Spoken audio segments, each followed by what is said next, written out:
Is it better to be loved or feared? That's a good question. It's nice to be both, but it's very difficult. But if I had my choice, I would rather be feared. Fear lasts longer than love. Friendships that are bought with money mean nothing. You see how it is around here. I make a joke, everybody laughs. I know I'm funny, but I'm not that funny. It's fear that keeps them loyal to me. But the trick is not to be hated. That's why I treat my men good, but not too good. I give them too much, then they don't need me. I give them just enough where they need me, but they don't hate me. Don't forget what I'm telling you.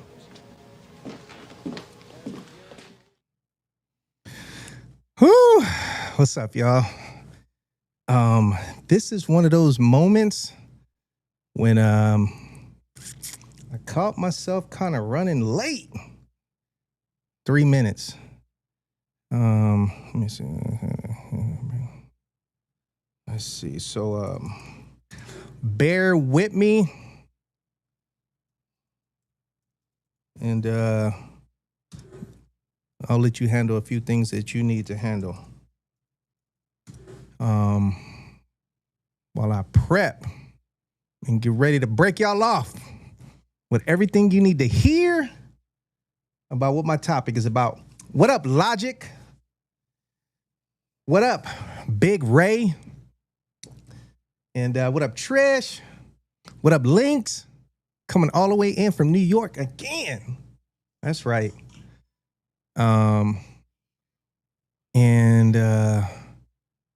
Just bear with me. And I hope y'all are excited. I'm always excited about this. I want y'all to know that.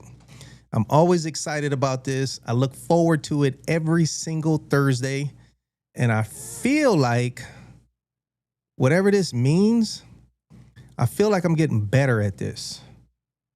And what up, Spotville? What up, Goldie? Get this show started, somebody said. And I sure will. And thank you coming all the way in. Good game time. Much respect. Thank you. Thank you. So these topics are something that, you know, it's something that we need to deal with. It's something that means something to me. And if it means something to me, then I'm pretty sure it means something to a whole lot of righteous people out there. People who want to get their shit together, people who tired of the bullshit, people who want things to just be more smoother in life. And those are the people's attention that I want to grab. Those are the people that I want to exchange good vibes with. And there are some that, you know, I could probably even enlighten on life. And there's more to me than just motorcycle life. And people who know me know that. But right now, maybe because it's coming into summer, my content is really holding heavy towards the motorcycle club life. And I would say that, you know, a good portion of my followers on this are motorcycle club related. You know, so my content will always be within a balanced, good spectrum of, you know, good conversation and something to learn and something to take part in. So I guess I was thinking, you know, and I was just like thinking about men, boys, men, development. What am I seeing in other men? What am I seeing in myself? What am I not seeing in myself? What am I not seeing in other men out there? And I'm gonna let you know right now, I don't got shit written down. And for the past several episodes, I'm just coming off the top. If you go back to episode 1, 2, and 3, I'm reading shit. I'm looking at notes and I'm reading. And I'm beyond that now because I'm just gonna come off the top of my head. And I'm trying not to fumble with stuff because this is live. Ain't no edits, you know? So everything that I say it's just coming in nanoseconds of processing this stuff. Motorcycle club life is a lot of, what I eat, breathe daily. But it's not all that I do. I have other responsibilities. I have another full-blown organization that, really, pulls me to study. And I have to find my balance with, everything that I'm doing and dealing with. But I'm happy doing it. It ain't nothing stressful for me. I absolutely enjoy it. Everything has its time. Everything has its place. And I'm not overconsumed with it at all.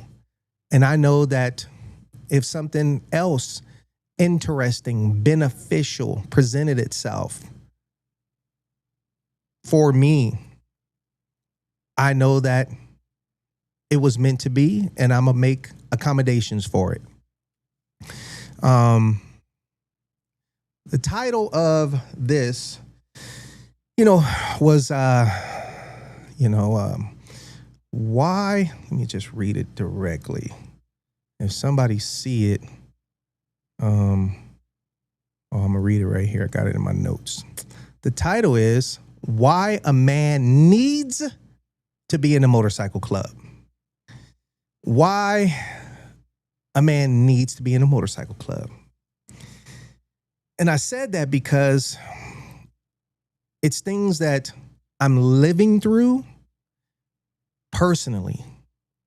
Things that I'm seeing indirectly in other people. Things that I'm witnessing in life. And I personally feel that there are many benefits in a boy being groomed by men, or a man being groomed by other men. Now, let's just make this clear. I'm not talking about some bullshitting ass, knucklehead, no good for nothing men. So let's be clear. I'm talking about righteous, upright standing men who got their shit together. And they're in a place to extend and inject this knowledge and this righteousness into another man that they see has been fumbling his whole life. Or a young man who needs to be groomed because his household was weak. What up, Mike? Good to see you, bro. Bro. I said boy. Bro. And Mike comes all the way in from playing semi-pro football with me over 30 years ago. 4th episode in a row. Thank you, bro. And these men, they're willing participants, knowing that it's to the greater benefit to groom this person. So the question, why a man needs to be in a motorcycle club. Unfortunately, there's a system that's been incorporated into this world that we're living. And this system seems to be a man gets with this chick. 85 to 90% of the time, it's just to smash. That's it. Most men are not looking for relationships. I've met thousands of people, thousands. I know a whole lot of people. I talk to a lot of different men from every nationality,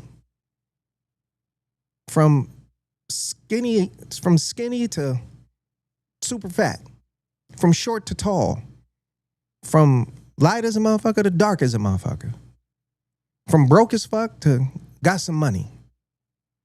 I say this because I have experienced in all these different categories men saying when they go out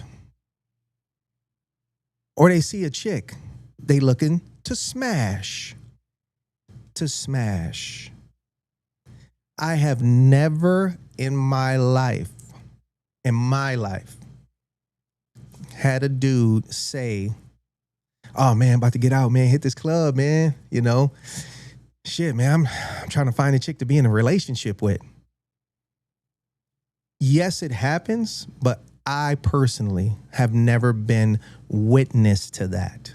To somebody saying they're going out to look for a relationship. Okay.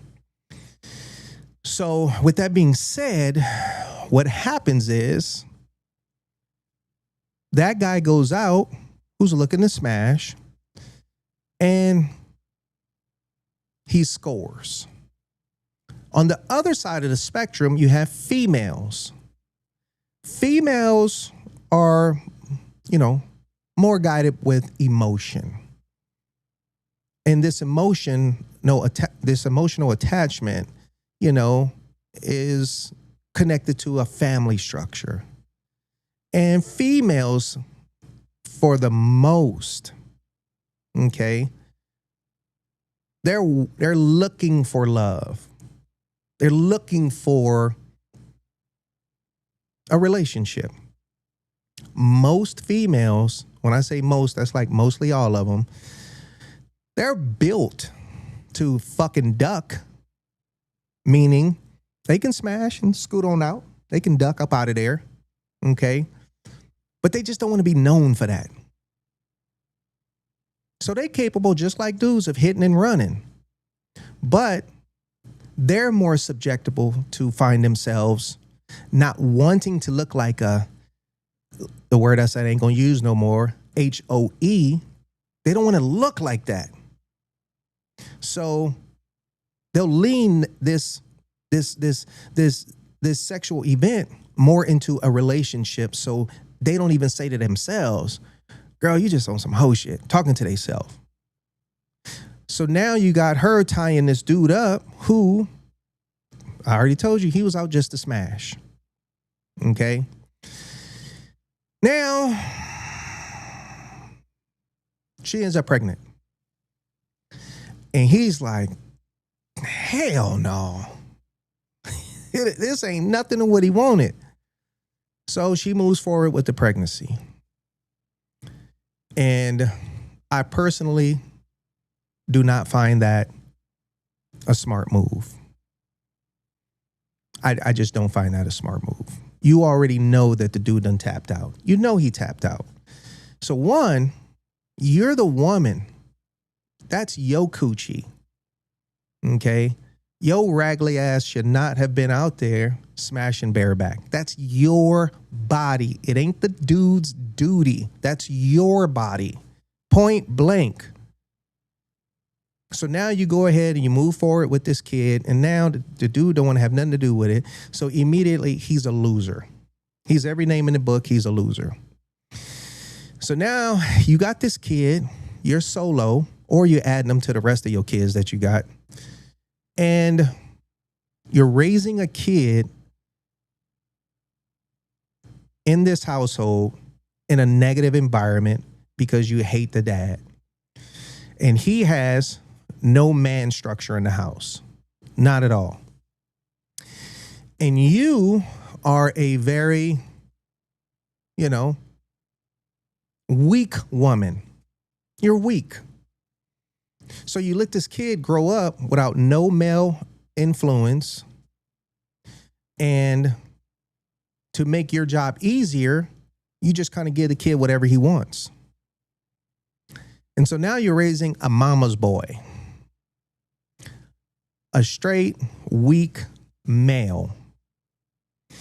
And throughout the process of raising him, you don't even know how to keep a man. So you don't know how to raise a man. So you raising a boy throughout its complete development, never tapping into the science that you need to be raising a man. So this boy stays in his boy zone his whole life. Then he reaches manhood. And then he gets a job at Best Buy. Then he saves up a little money and he wants to get a motorcycle. So he gets a motorcycle and then he meets somebody else with a motorcycle because he has a motorcycle. And then somebody else is in a motorcycle club. But this person who's in the club, who's entertaining this guy who just got a bike, doesn't know. He's a weak back mama's boy. All he's seeing is the common denominator of the dude got a motorcycle. So this mama's boy makes his way to the acceptance of prospecting for the club. And the club is eager about it because it's a potential new member to the club. And now this person, for the first time in his life, he's around men. For the very first time. He's around so many different men from so many different upbringings. But most of these men have been through troubling situations. And they can smell and they can see a weak ass dude.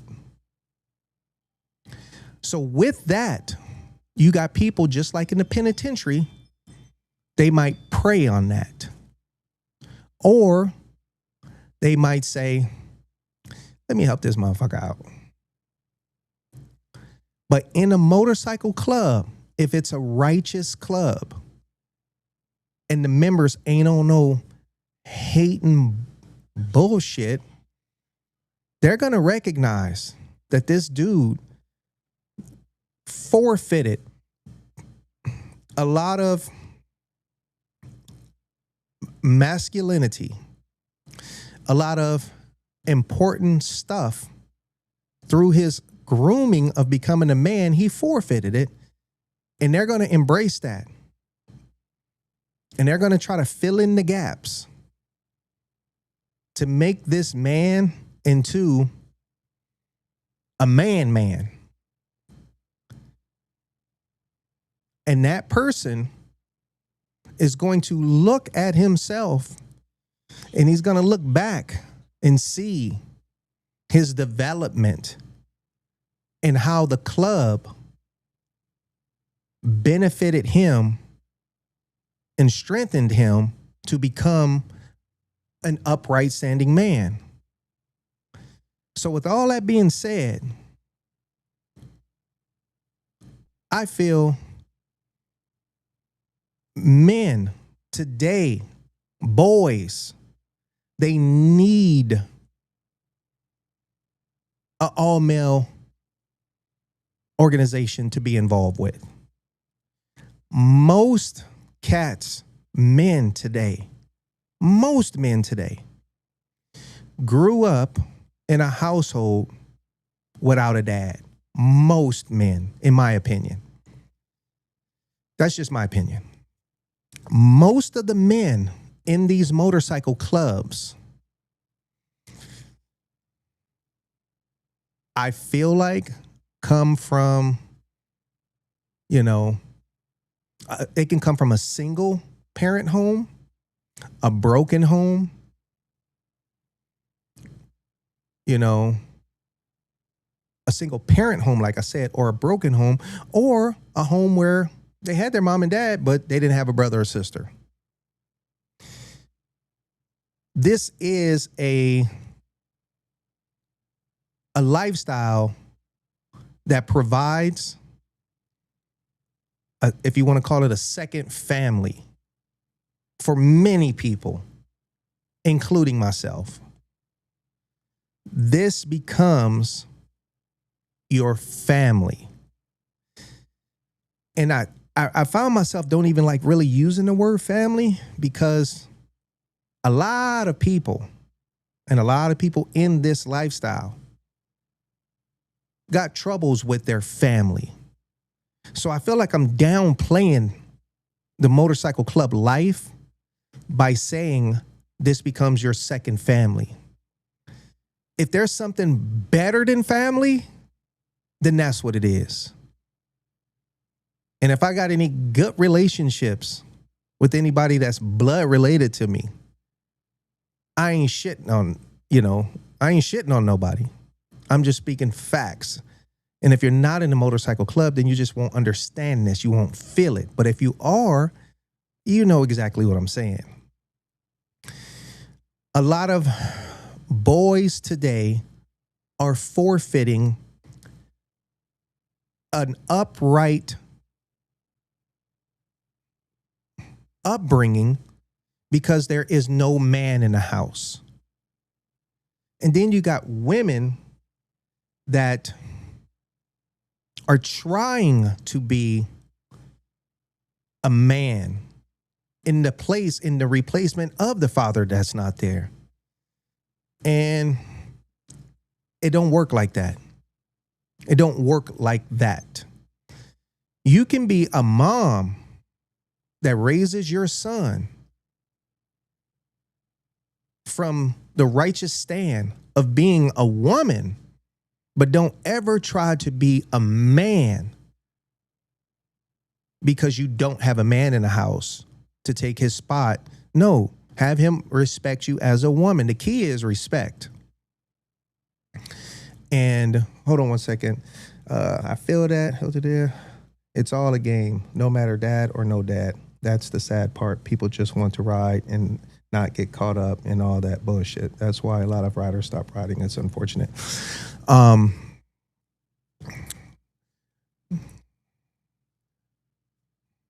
Being in this lifestyle, I'm witness to people that come through here, and I can see it that they had a weak upbringing. I could see it. And I don't look at that as in, get the fuck away from me, get out of here. I tell myself that person was sent here for a reason. And the spirits brought him this way. And I know that I'm here to do God's duty. Okay? And I've done this for 30 years. 30 years, I can say this now. Under this umbrella of One Down. And I think my success record is probably pretty good on so many men that's come through my life, that the things that they learned from me, they still use them to this very day in their life. And I know that they've learned a lot beyond just motorcycle stuff when they came through their chapter, their journey within One Down.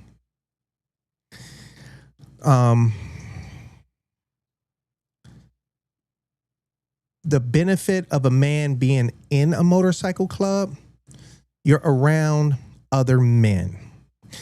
You got people, and you just got to imagine, I'm probably about to describe you right now, or somebody you know, or your boyfriend, or your husband, or I'm going to describe it. A mom, she has 3 daughters. Then she has 1 son. and there are no male figures in the house. The dad ain't no dad. 4 different baby daddies. Okay. So now you got a mom and 3 sisters. This dude ain't got a winning chance at all of embracing no masculinity in him at all. He's raised by 4 females, and he's the youngest. He gets the least amount of attention. Okay. And again, this dude grows up. He's in the 7th grade, 8th grade, now 12th grade. Now he's out of high school. His whole outlook coming up has just been around females.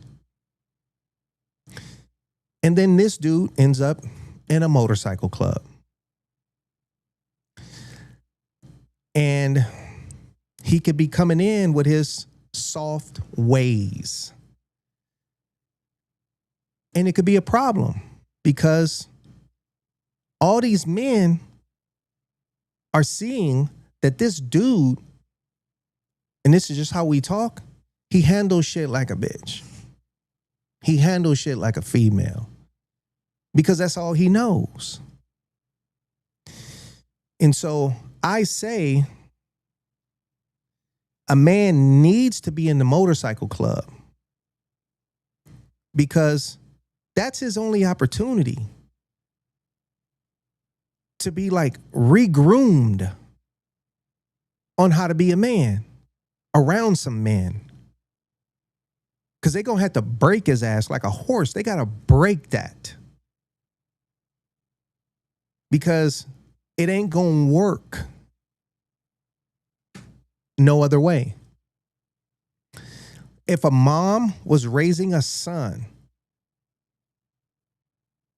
she needs to know if there's no man in the house, get that little boy involved in stuff that's going to put him around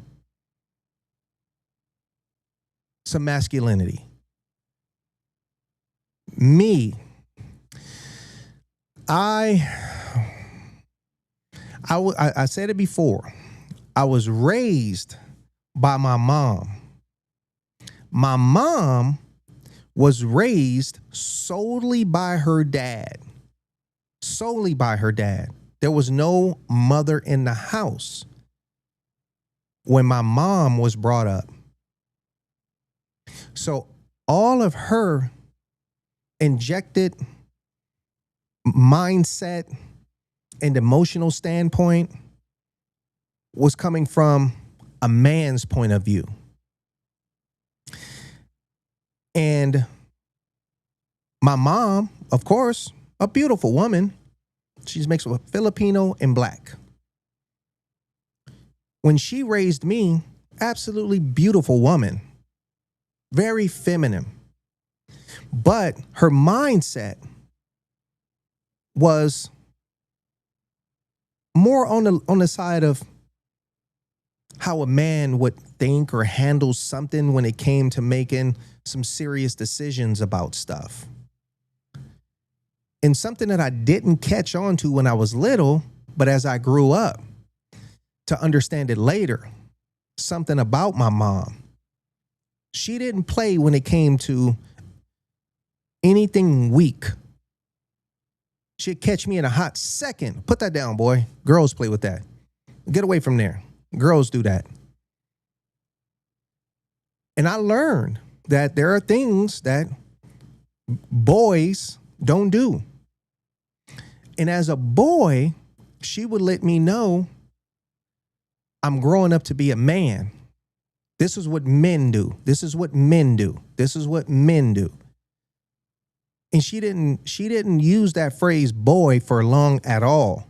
She was grooming me to be a man as a kid, not grooming me to be a boy or a child. And I respected my mom. And my mom, she was selective on who she put me around. As far as back in the day, women, black women in the 70s, late 70s, 80s, early 80s, they used to say, oh, that's my friend. That's it. That's my friend. So she was very selective on who she had me around. And I'll say to this day, I can name their names, but all these men were extremely masculine men, cats that I looked up to in a righteous way. Men. If I could interact with them right now at the age they were back then, that would be absolutely amazing, knowing that I'm talking to finally some real motherfuckers that's cut from some real masculinity, some men, you know? And my mom knew that that was beneficial for me to embrace that energy from these men, because I'm 54 years old. And at the young age of 4 and 5 and 6 and 7, the energy that I got from them dudes in 8 and 9, the energy that I got from them, it still rides in me right now. I still remember those cats. And they were nothing of soft and fruity and weak and nothing like that. So my mom, she made it a point to make sure that I was around some strong men, knowing my biological dad was not in the house. But she didn't just put me around no poop butt cats at all.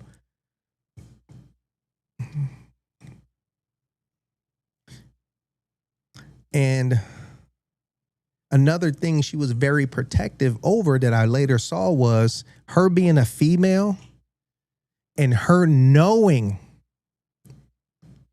how she moves as a female.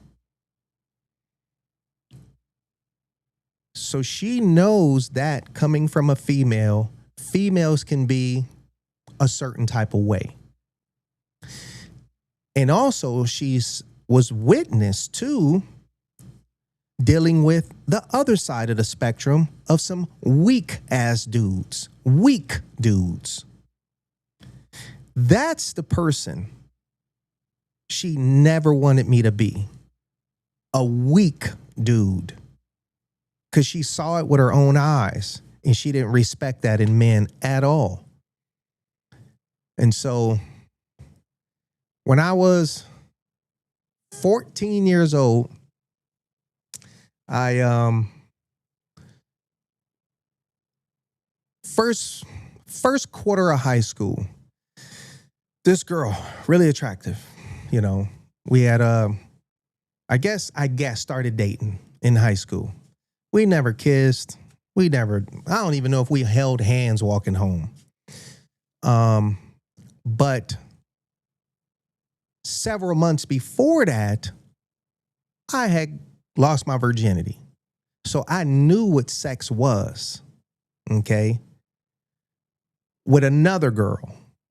So this girl, we was dating, and I'm 14, and I'm a dude, you're a chick.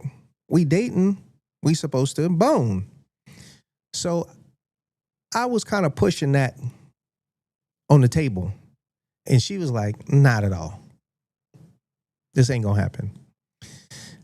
And I get a letter from her, and she broke up with me. So I'm in the bathroom, I'm reading the letter.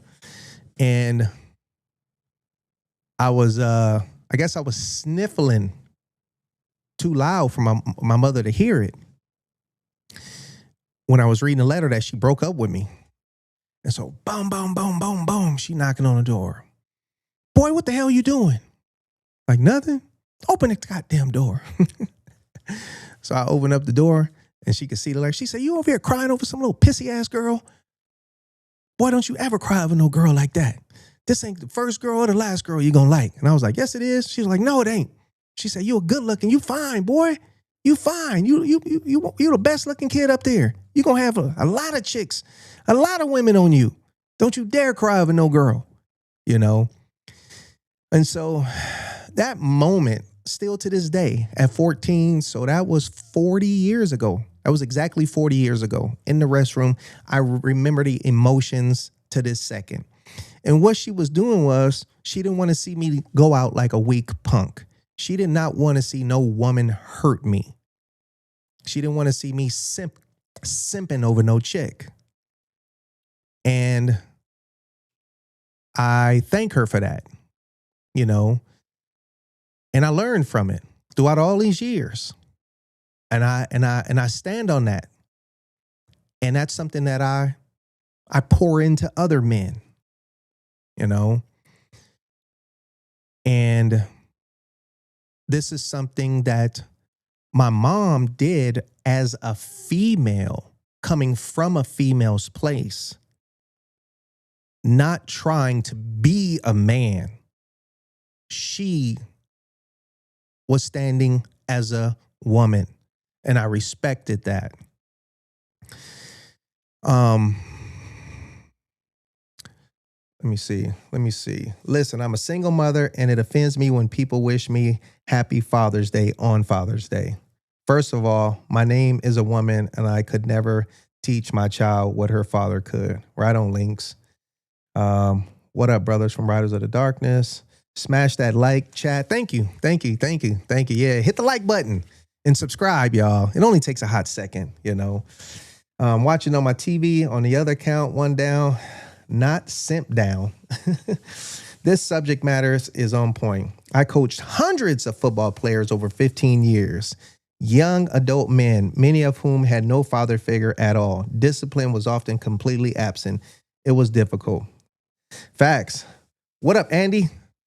Right on, Mike. Thank you for saying that, man. And that is something that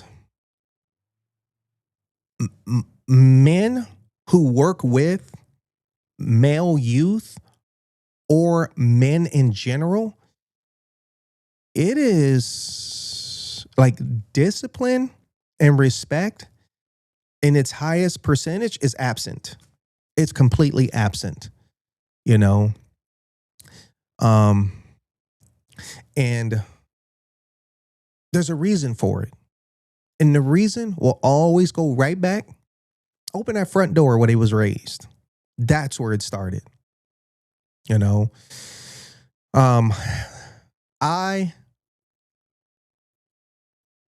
for this title also, you know, a man needs to be in a motorcycle club.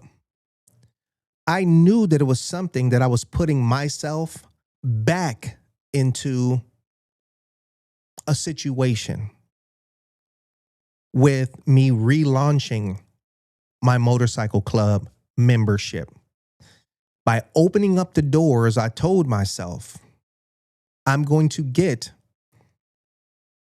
different levels of men in their mindset from different ages, you know.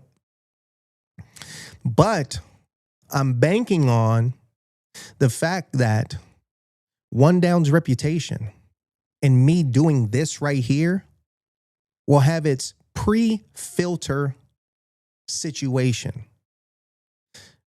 of touching spiritually the right person, okay, to come this way, and keeping the wrong people from coming this way. I'm 54. One of the young brothers that, thank you very much, Jarrell. One of the young brothers that just came aboard, you know, to start his prospecting. 20 years younger than me. I'm 54, he's 34. But this man stands with a lot of pride, respect, eager to learn, knowledge, not coming with just so much, you know, not coming with immaturity, not representing himself with a soft feminineness about himself, you know?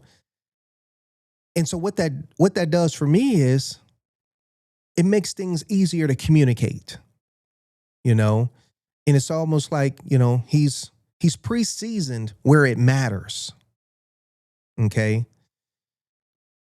And I'm happy and proud and honored to see that he made his choice and he followed the spirits when it pointed him this way.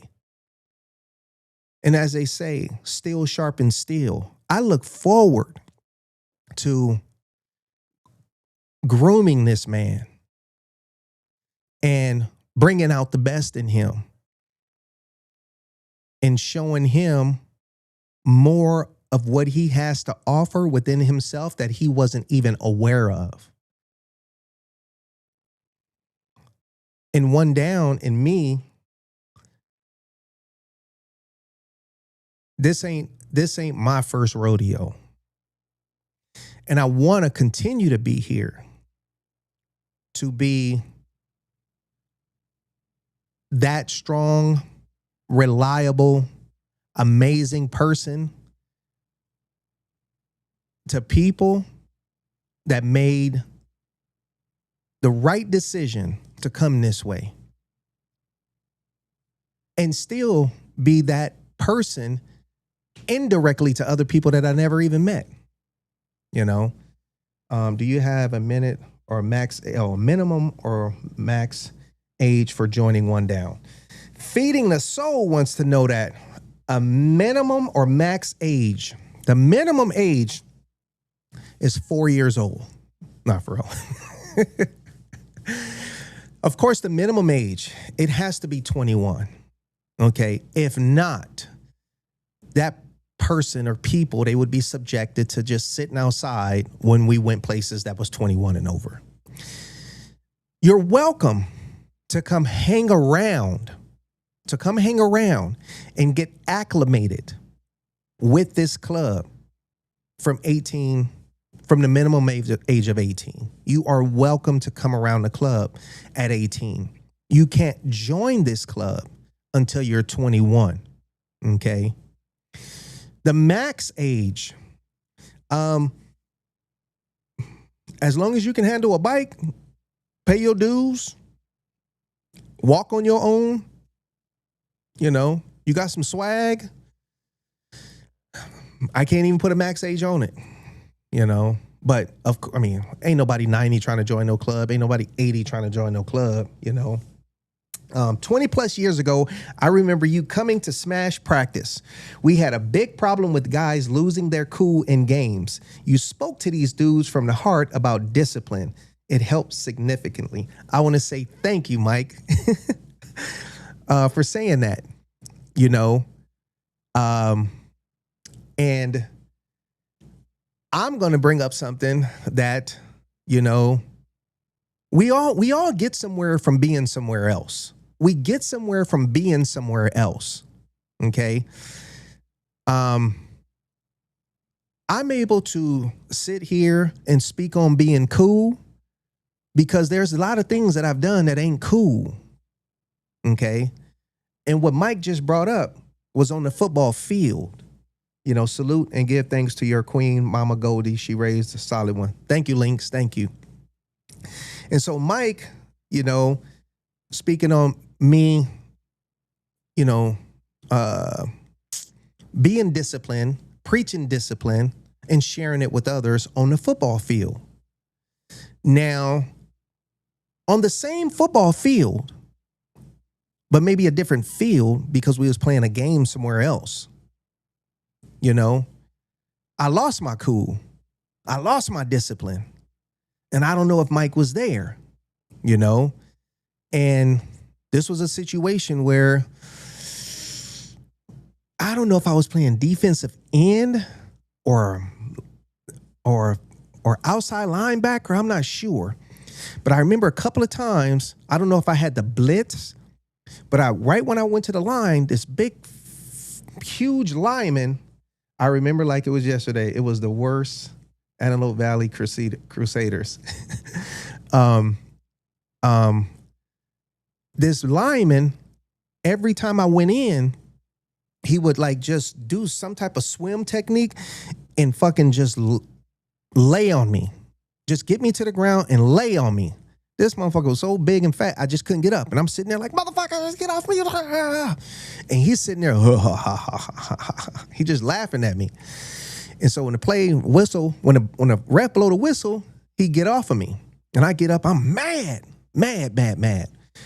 And so if I remember this correctly, on the next play or two, after I figured out how I'm going to fix this situation, I went in and I think I juked him, and then he went to the ground.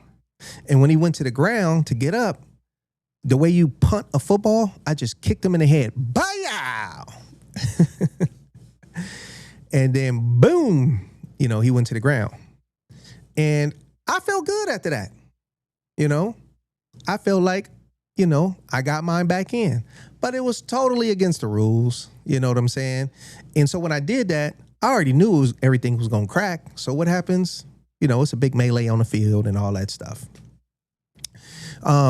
So there are things that we've done in life that you do and you learn yourself. You learn how close the edge is for you. People don't know where your edge is at, but you got to do enough in life to hopefully learn where your edge is at before you seriously cross it on something that does not have, a return. And I'm glad that that situation happened on the football field. Happened on the football field.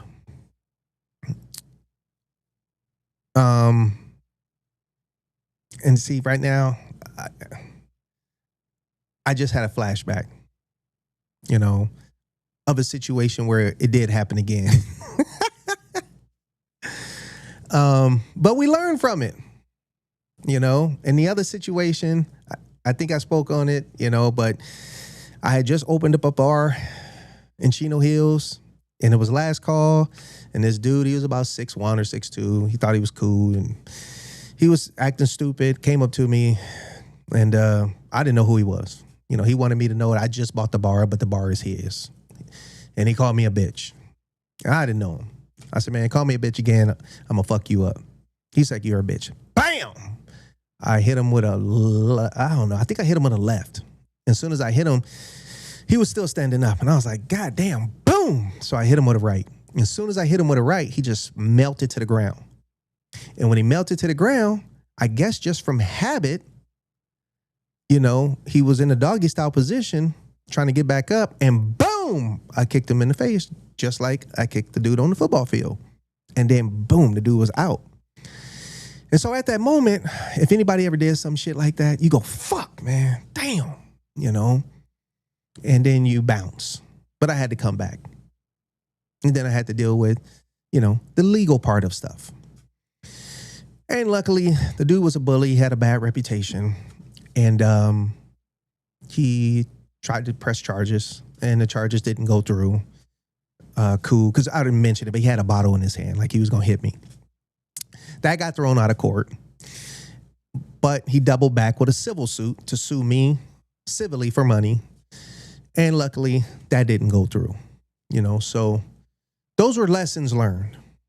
Okay. So now I knew the consequences. If something was to rise for the third time, it ain't just a criminal situation. It's a civil suit. So it ain't happen again. And it won't happen again. I don't think so. Never fall around Goldie in a fight. You getting pooted in the face. Trouble.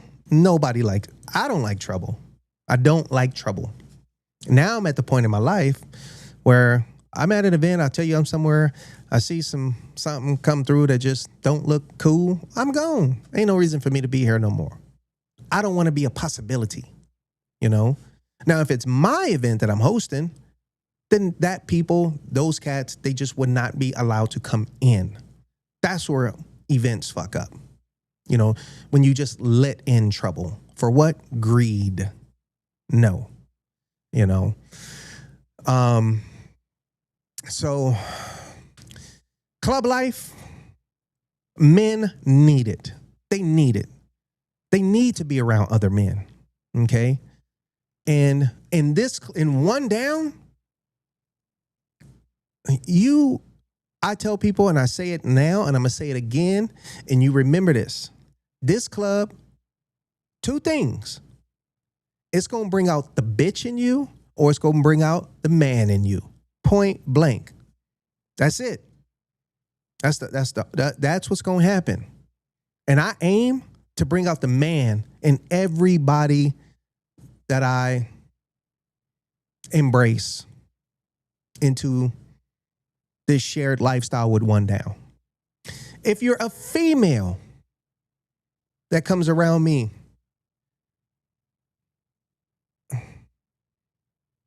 I'm coming at you from the spirit that my mama came. I want to see you be a righteous, upright, standing female. A female, not a chick that's trying to be a dude, not a chick that's trying to compete with dudes, but a female who stands on her femininity, and she ain't trying to, ain't got to prove nothing about nothing. Just be a cool female that stand on respect, got your shit together, and, and respect. Respect is number one. Respect is number one. It's a lot of reckless females out here who are extremely, extremely, disrespectful. And that's why I don't play the willy lump shit no more. If I'm somewhere and some female is getting her shit pushed back, that ain't my business. Point blank. Because there's probably a good reason for it on some foolery shit she done did. And I'm not Captain Save-A-Ho. And typically when people get involved in somebody else's domestic affairs, that person ends up going night-night. What up, Creole? Spaville, when you was growing up, did any one of the men ever get put hands on your mother? Let me read that again, Spotville. When you was growing up, did any one of the men ever put hands on your mother? So, Spotville, you're asking that. Hold on, let me see. What Raider podcast say? Took a page out your book, bro. On my 9th day, just water. I haven't had juice in soda in 9 days. That's beautiful, man. Keep to that. Clean health is the only way you're going to live to see 10 years from now. Okay? So keep with that. Don't relapse. So Spotville just said, when I was growing up, did I ever see my mom go through a situation where a dude put hands on my mom? So I'm glad you asked that, because I was born in 72. Okay.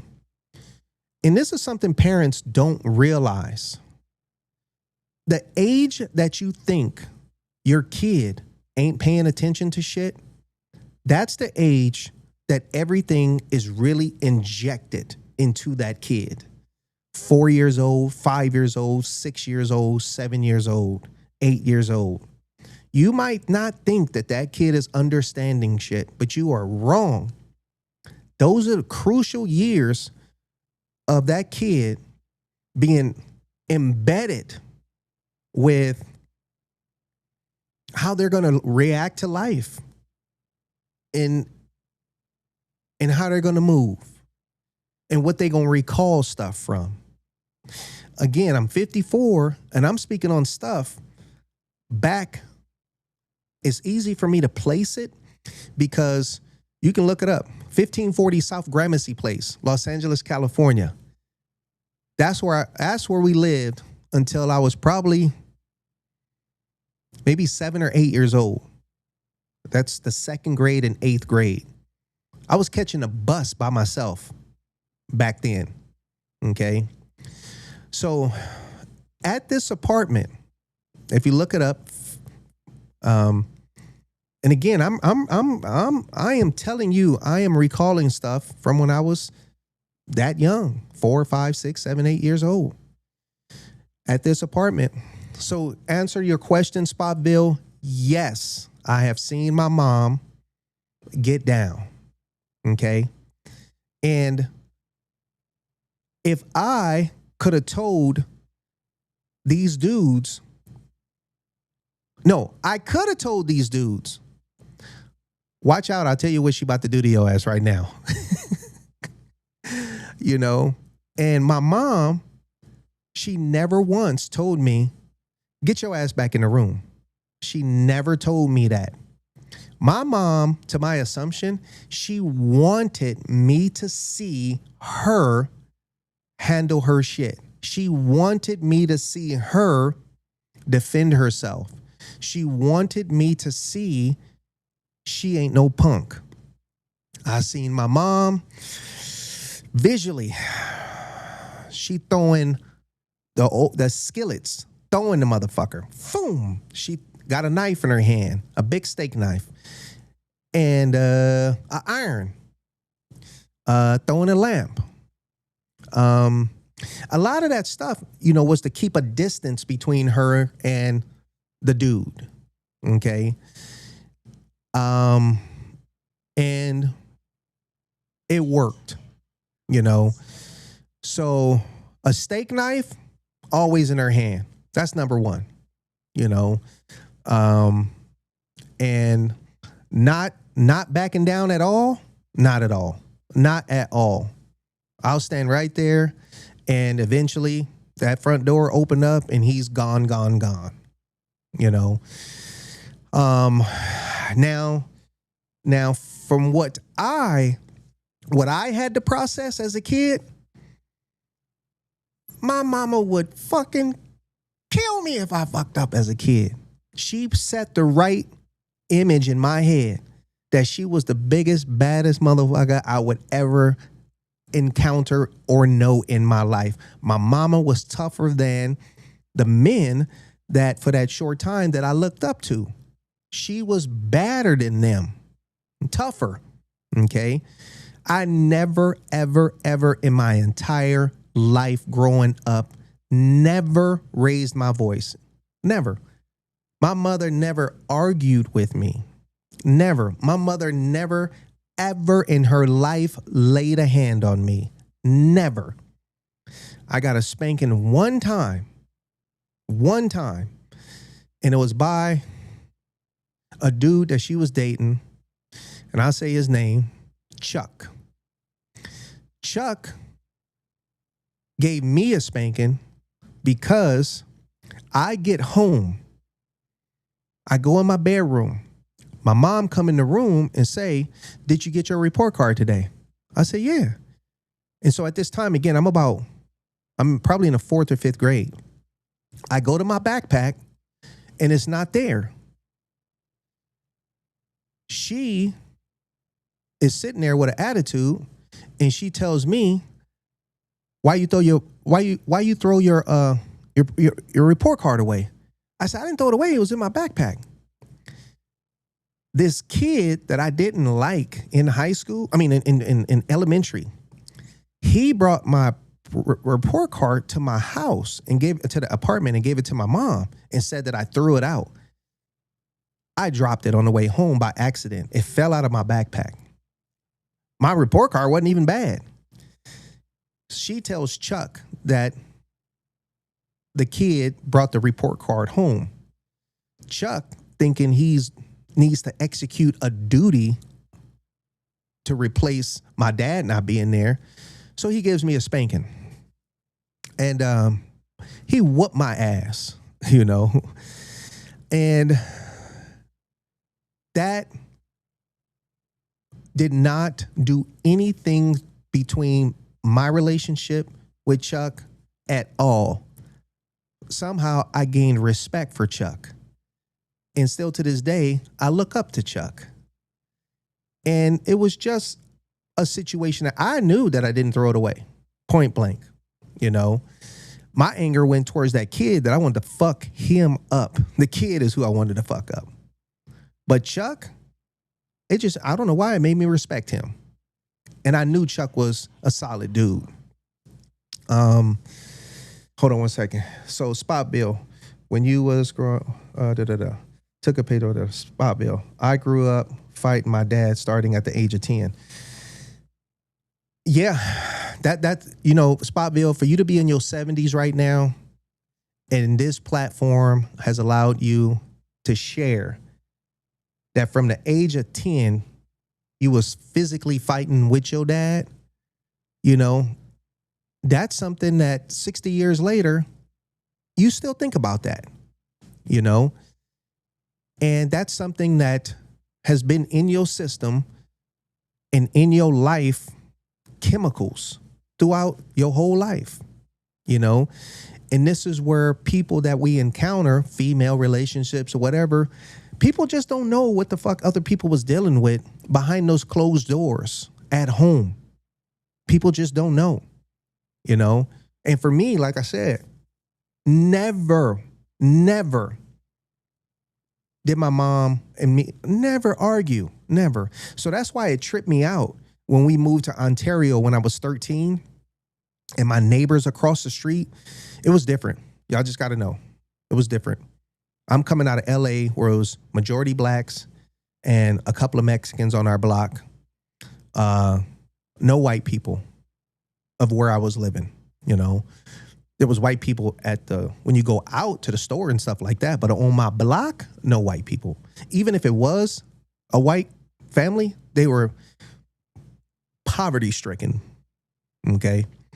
So now I get to Ontario at 13. Spotville said it still fucks with him. Blessings, brother. You know. So now I get to Ontario at 13 and a half. Directly across the street from our house, directly across the street, was a white family. And I used to hear them arguing. Okay. But arguing wasn't nothing new. I would hear that in the hood when we lived in LA. But Ontario, it was different because I'm looking out the window and I'm seeing these kids about my age at 13 and a half, 14 or 15 or 16. They're yelling at their parents. And this shit was like, I have never seen this in my life, not even on TV. Fuck you, mom, blah, blah, blah, blah, blah. All this stuff. And I'm just like, this is fucking crazy, you know? And so my mom, I remember coming in the living room or something like that because I was in the kitchen. No, she was in the kitchen. I was in the living room looking out the window. She's like, keep on looking at that shit, boy. Try that shit, you know? And I was just like, you out your mind. Hell no, you know? And so my mom, she would say shit like, you know, do that again, you know, I'll beat your head in with a skillet while you sleep. And I can picture her doing that because I seen her throw and try to swing a skillet at a grown-ass man in the house. So I didn't think she was lying, but it worked, you know, and it made me respect her. It made me fear her, you know. And in The Bronx Tale, the movie, I think the kid asked, is it better to be, you know, loved or respected, you know? And I don't know, feared. I think it said feared or respected. And just like the way my mom raised me, I knew fear eventually fizzles because fear is something that you could kind of get used to it. You could see that there's no reason to be scared of that anymore. But respect lasts longer. You know, you give up people reason to respect you. It lasts longer. You know, fear will just, it'll fizzle its way out. But ultimately, the fear got my attention, which made me respect my mom. And the respect is what lasted long enough for me to even speak on her in a respectful way today. Because I'm not doing it out of fear. I'm doing this out of respect, you know. And so all of this of my upbringing and people that I've encountered in life, you know, I'm hard on people. I think I don't even know if I'm hard on people. I make people, you know, stand on just righteousness. And I do want the best for people. And part of the problem is people want to cut corners, and that's just not the way I do it. So anybody that comes this way to be in One Down Motorcycle Club, just know I'm here to make you a better person. Let that be male or female. I'm here to encourage you to treat your health way better than what you've been doing. I'm here to extend some life on the back of the years that you got. I'm here to add some more life to that. I'm here for you to see a better person within you. Visually, when you start losing that weight, and see, losing the weight, that's secondary. Getting your health together is primary. You get your health together, the weight loss just comes. But that's not important because, I mean, shit. I grew up my whole life being attracted to a woman who is way more on the thicker side than skinny. Okay? So I'm not sitting here saying, you know, I'm bashing on heavy or fat women or people. I'm just saying now at 54, I understand the science behind it. It's not exactly healthy. So if I have an invested interest in somebody's, you know, shared life under the umbrella, One Down umbrella, I'm looking out for the best in you now and saying, let's get your health together, you know, because I don't got time to go to your funeral. I don't want to. We gonna outlive everybody. Okay. I tell people, I don't want nobody telling my story. I want to outlive your ass so I can tell your story. And if you righteously walking with me in this, you're going to be just as healthy as me. And we're going to have enough content to tell other people's story. Hold on.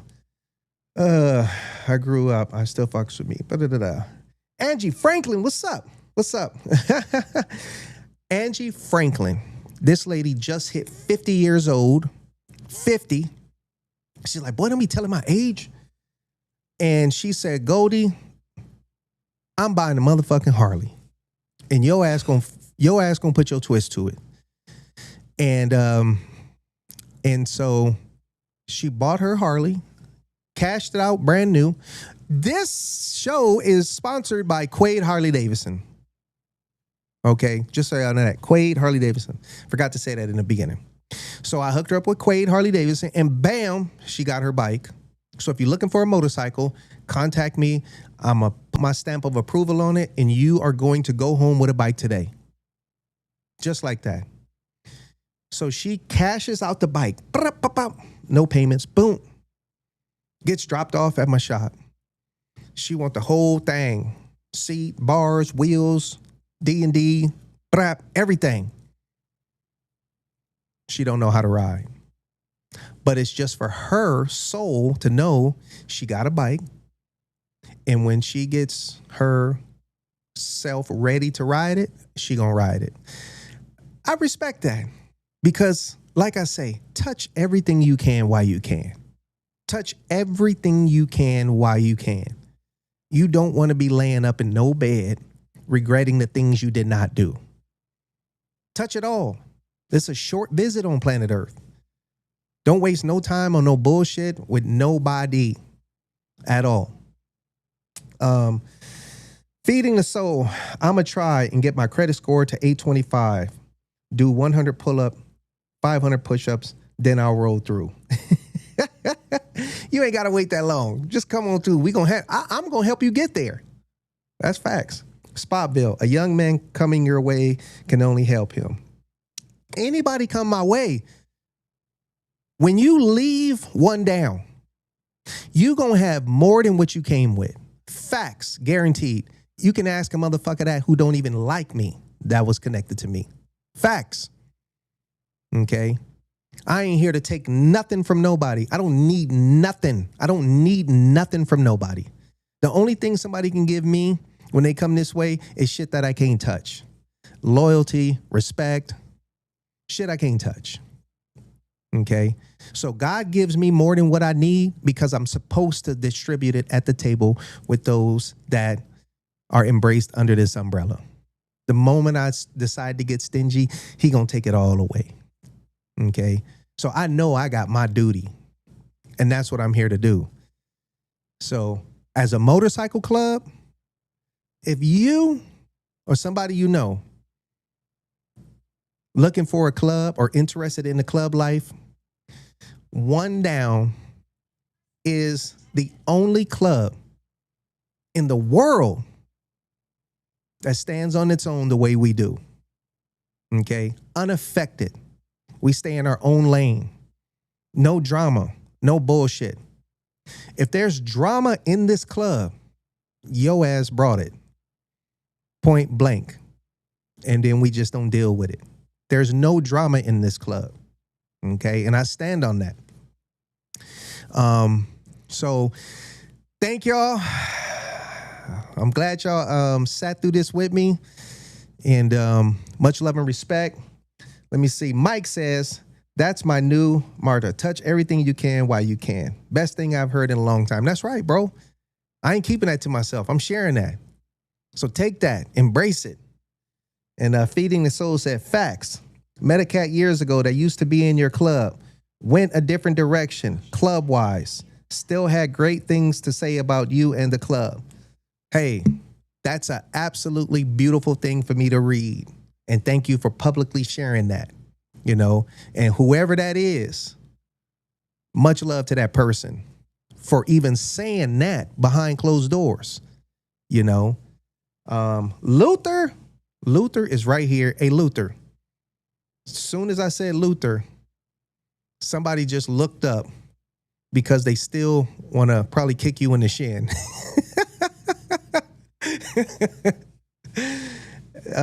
That's Luther from TG.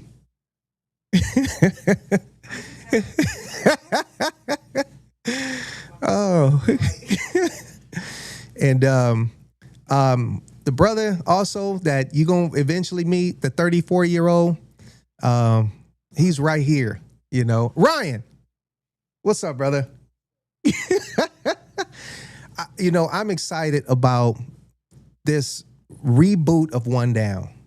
You know, it's some amazing people that, you know, responded to the call. There's still people that's coming aboard. And if I had my wish, I want One Down to be the absolute biggest one club, one chapter club in California. The biggest one club, one chapter. How can we do that? Simple. It's just going to be an easy program. It's going to work and fit for everybody who ain't on no bullshit. Point blank. You got Sundays available? Cool. You got some Sundays available? Cool. You can pay your dues? Cool. You got a motorcycle? Cool. You ain't answering to no fucked up person in your house? You stand on your own shit? Cool. It's simple. It's that simple. You did club life before. You still got it in you. But you say, I just can't fuck with them clubs out there. They so fucked up. One Down is that one club that's not. Ask anybody. Point blank. We stand on our own. All that shit that's going on out there, we ain't got nothing to do with it. So if you're really looking for that cool club, this is it. And you can come on through, and you might be a little bit older, and you're probably feeling like, I ain't got the rest of my life. I'm older. No. Just give us 5 years. And then you can go right on back to what you're doing or continue this because I got your health in order. and you didn't even know that you had more in you. Okay. So I would like for this to be the biggest one club, one chapter, and you can be part of that. You can be part of it. They gonna make a movie about this club because there's so much packed into it and there's so much history involved with it. And I want people to be involved with it. I ain't stingy, you know? So whether it's, I don't care what nationality you are, you know? And as far as the females, it's going to take a certain type of female to be in the female section of this motorcycle club that's under the umbrella of One Down. Okay? You can't have a dude that's on some jealous bullshit because you're in a motorcycle club. It's just going to make your situation tough to deal with. But if you got a man that rides also, then he can come this way. Okay? But if you're a female that's single and you end up in the motorcycle club, I haven't said the name of it yet. I don't think I have. I don't know if I have. But, okay, I'll say it. The name of the motorcycle club, it's called Beautiful Ones MC. Beautiful Ones. And what it is there's One Down MC, the men, and then over there, that's the Beautiful Ones. That's the females. The Beautiful Ones MC. Okay? So if you're a female and you do come to the Beautiful Ones MC and you're single, just know that that is a relationship that you have been committed to. So when you do stumble across some dick from somebody out there, that man has to respect your commitment to your motorcycle club. And you have to respect it. You cannot drop your patch just because you just met somebody and y'all just been going out. You can't do that. This is a lifestyle that you have to fully embrace and fully respect. Okay. And even for the females, it's going to be a simple schedule. Just Sundays. If there's something on a Saturday, you'll know way in advance. Okay. So for the females, it'll be the same. Simple and cool, you know? So if you're a female out there and you're looking to have interest, for right now, just go to One Down MC. This goes for men and women right now. The number one, onedownmc.com. Okay. And then you're just going to click contact and just read it. It'll tell you what to do. Okay. And the president of Beautiful Ones MC is Goldie, the girl. Okay. The female. She has a lengthy history of club life, motorcycling, and knowing a lot of people, which is good because, you know, she got a strong name. Okay. So thank y'all again. And I am thankful that, again, God has gifted me this platform to get out there with this message via this vessel of YouTube. Okay. And anytime I have a podcast coming up every Thursday, if you guys get these notices, I appreciate it. You know, you guys saying you're going to check it out or attend or whatever buttons you push, you know, thank you. You know, and if you want to repost it, putting it out there, I appreciate it. Please subscribe to the channel. When I say subscribe, I ain't getting paid. You know, I just say subscribe so I can see the numbers go up, you know, but I'm not a monetized station. I just do this for the fun of it. Okay. And I'm using it to interact with people. All right. So y'all be good out there. This is June. Happy upcoming Father's Day. And I don't know if there's something I'm missing out on saying, but next month is July. So July 2nd will be the interview with the female Goldie. Okay. So mark that on your calendar. But other than that, I will see y'all next Thursday. Thank you for joining me. Much love and respect. If you want a Harley Davidson, contact me, and then I'm going to get you in touch with Quade Harley Davidson. You will go home with that motorcycle today. That's what's going to happen. All right. So y'all be good out there. Much love and respect. Thank you. Thank you. So say good night to the bad guy. Come on. The last time you're gonna see a bad guy like this again, let me tell you. Come on. Make way for the bad guy here. There's a bad guy coming through. Better get out